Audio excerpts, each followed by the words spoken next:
Antes de mostrar a segunda ferramenta, que é uma ferramenta fantástica, eu vou dar uma pincelada rapidinha no sistema nervoso central, que não é o nosso objetivo aqui, mas que é preciso revisar.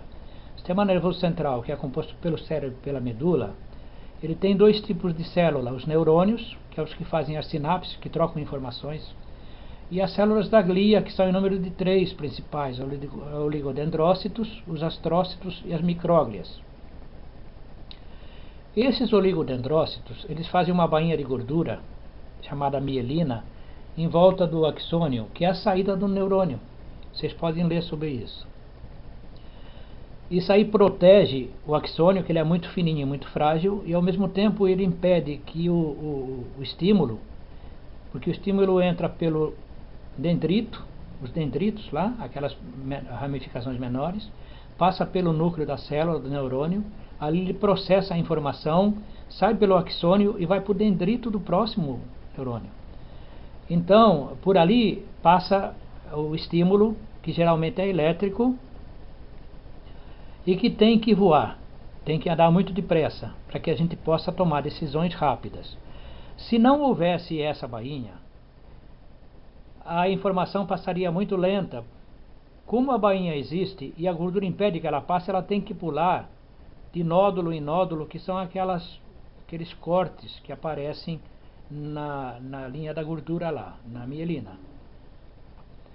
E isso aí faz com que ela passe muito rapidamente, para aproximadamente 400 metros por segundo. Se não tivesse a mielina, ela passaria a 4 metros por segundo, 100 vezes mais lenta. Essa mielina aí, ela de tempos em tempos, ela se suicida, chamamos de apoptose. Quer dizer, ela murcha, ela perde o núcleo e murcha. E ao murchar, ela fica murcha no axônio e perde aquela capacidade saltatória que os estímulos têm, porque os nódulos desaparecem, ela murcha. E pior, não consegue nem passar os 4 metros se ela não estivesse ali, porque ela obstrui totalmente o axônio. E as micróglias são células fagocitárias, elas comem as células que se suicidam, que morrem, e organismos também que são mortos. Elas deglutem isso aí, limpam o espaço, de modo que o oligodendrócito possa fazer novamente uma nova bainha, com novos nódulos, e que o sistema se recupere e a velocidade volte. Se isso aí não for removido, porque a apoptose vai acontecer, sempre acontece, em todas as células do corpo. As células da nossa pele morrem a cada 40 dias, e aí nascem novas peles. Quando ela perde a capacidade de fazer a apoptose, a pele envelhece, enruga e a gente acaba morrendo. Então todas as células do corpo, até os glóbulos vermelhos, eles fazem a apoptose e são substituídos por novos. Essa aí é a vida contínua. Se as micróglias não tiverem capacidade de remover, não há essa velocidade, e às vezes não há nem a passagem da informação, o estímulo não consegue passar. O astrócito, ele só distribui sangue através do cérebro todo, do sistema nervoso todo, com aqueles pezinhos dele, e ele forma uma rede de proteção para impedir invasores. Certas drogas, certas substâncias, certos vírus não passam pelo astrócito, está ali para defender.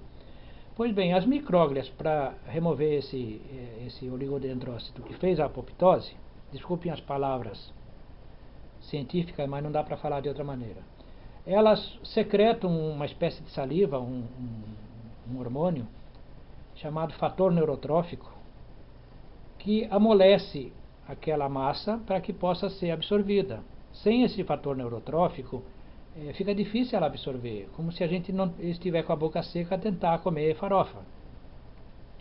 A saliva, a nossa saliva, primeiro ela amolece os alimentos para que seja mais fácil de mastigar e seja fácil de deglutir. Sem a saliva fica complicadíssimo. Assim acontece lá. O fator neurotrófico é o responsável por amaciar, e a micróglia é responsável por remover, para que novas venham e o sistema se renove e vá em frente. Pois bem, se não houvesse essa bainha de mielina, não só o axônio ficaria muito frágil, como o estímulo passaria tão lento que as reações nossas ficariam muito lentas demais.